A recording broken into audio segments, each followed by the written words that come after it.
The Untouchable True School Sports Empire proudly presents something the boxing game's been missing. Hey, what's going on? It's your boy BT, and I came here to talk some boxing with the thousands of True School Sports subscribers. Now, your boy, Blair the Flair Cobbs, the most exciting man in boxing. He's at it again. He's back on his bullshit. And anybody who knows me knows I love me some Blair Cobbs.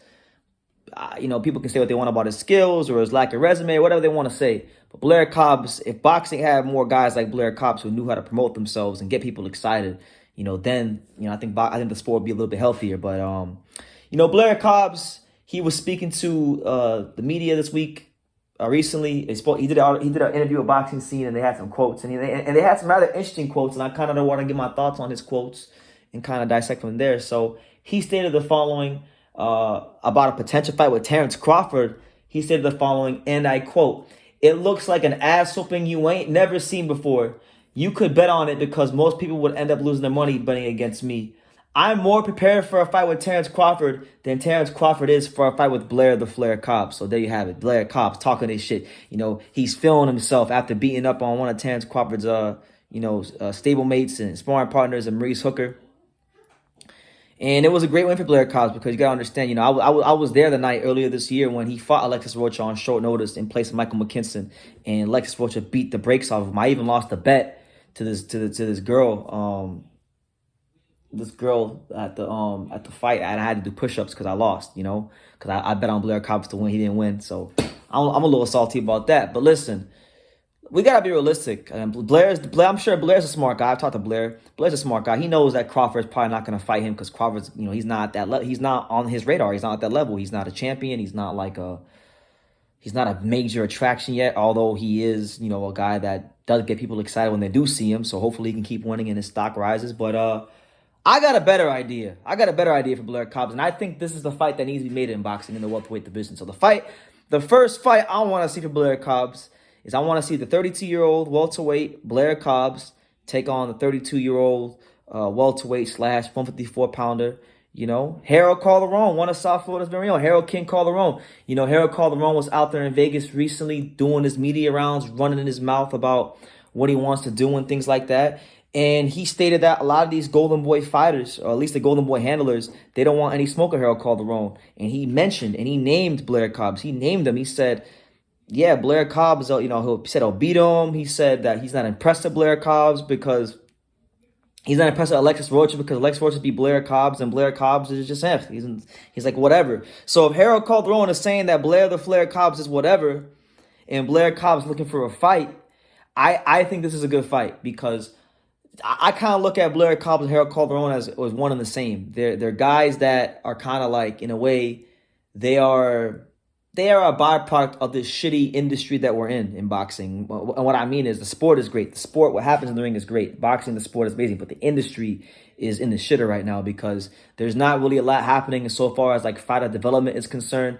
It's either you're the champion or you're the opponent. And there's no in between.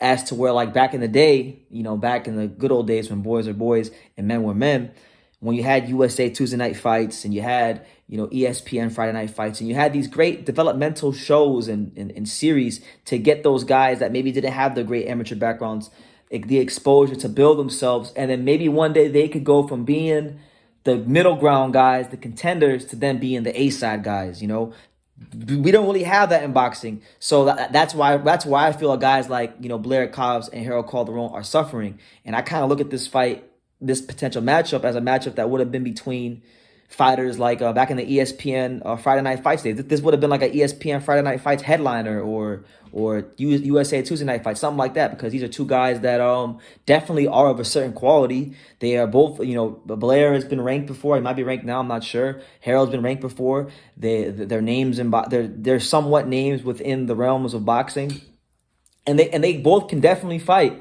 We get into the boxing side of it. Blair Cobbs, we've seen him in his last fight against Hooker fight a very aggressive counter-punching style where, he was basically able to not really throw a lot as far as volume, but he was able to really, when he did throw, be dangerously economical and make those punches count. And he was able to drop Hooker not more than once and hurt him and stun him. And it's what was a big part of why he won the fight. So he definitely has an IQ about him. He didn't come in there fighting the way he did against Alexis Rocha. And as for Harold Calderon, he is more of the unknown commodity amongst the boxing world and the boxing fans. Most people are just now finding out about him because of the fact that he's went on Fight Hype and all these different media outlets in Las Vegas and was calling everybody out. But I know Harold Calderon because I've been covering him here for 5 years, and he's one of South Florida's very own. He's a guy that can also be patient himself, can also be a pressure fighter. It all depends. I was talking to somebody one time, and they once told me best. Harold Calderon, his style is like kind of like a one of the quarterbacks in football. You take what the defense gives you. So if you give Harold the kind of openings for him to fight like a high pressure fight, he'll fight like that. If Harold has to feel like he has to wait you out, he'll do that. Harold has some things with him, and he's a heavy-handed fighter. He's got a good jab. He's got a good work rate. So I think it's a good fight. I think it's a good fight that to where like if Blair is the level that he thinks he is, then he'll beat Harold. He'll beat Harold, soundly. And if Harold is who he says he is, he will rise to the occasion and he'll beat Blair Cobbs. And all of a sudden, the welterweight division, as well as 154, will have someone new to look at, and we can look at some other bigger fights with Harold Calderon. So that's what type of time I'm on. If Blair Cobbs is calling out Terence Crawford, I think it's unrealistic. But what I do think is realistic is him fighting Harold Calderon. So I want to see it happen. Harold Calderon don't think Blair Cobbs is all that good, and he had a lot to say about him. Blair Cobbs clearly thinks that he's one of the top welterweights in the world. I say make this shit happen. We'll see who's who come 2023. But let me know what you guys think. What do you guys think about a potential matchup between Harold Calderon and Blair Cobbs? True School Promotions is out here in full effect. So leave your comments down below. Make sure you guys take the time to subscribe. And like I say in every single one of these videos, you can love me or you can hate me, but I'm just a kid from Daniel. So until next time, take care, guys.